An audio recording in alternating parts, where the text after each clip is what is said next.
গল্পের নাম দাদুর ছোট্ট আমানত। গ্রামের এক কোণে বাস করতেন দাদু আব্দুল করিম সাহেব।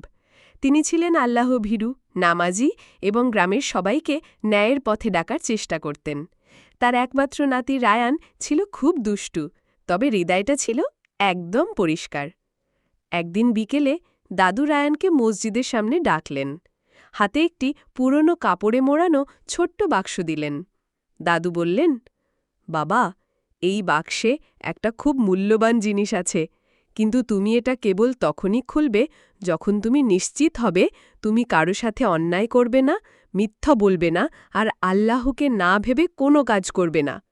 রায়ান খুব অবাক হল, কিন্তু বাক্সটা নিয়ে বাড়ি গেল। দিন, মাস, বছর কেটে গেল। রায়ান বড় হল, পড়াশোনায় মন দিল, নামাজে নিয়মিত হল, মানুষের সাথে ভালো ব্যবহার করত। একদিন রাতে সে মনে করল এখন হয়তো সে সেই শর্ত পূরণ করেছে, তাই বাক্স খুলল। ভিতরে একটি আয়না আর একটি ছোট কাগজ। কাগজে লেখা, তুমি যদি সবসময় আল্লাহকে মনে রাখো তাহলে এই আয়নায় সেরা মানুষটিকেই দেখতে পাবে। রায়ান আয়নায় তাকিয়ে নিজের মুখ দেখল আর বুঝল দাদু বলতে চেয়েছেন মানুষের আসল মূল্য তার চরিত্রে। সে কাঁদতে কাঁদতে সিজদায় গেল এবং দাদুর শেখানো আমানত সারা জীবন রক্ষা করল। শিক্ষা: নামাজ, সত্যবাদিতা ও ন্যায়পরায়ণতা মানুষের আসল গুণ।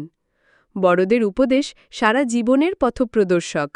আল্লাহকে মনে রেখে জীবন কাটালে আমরাই হতে পারি সেরা মানুষ।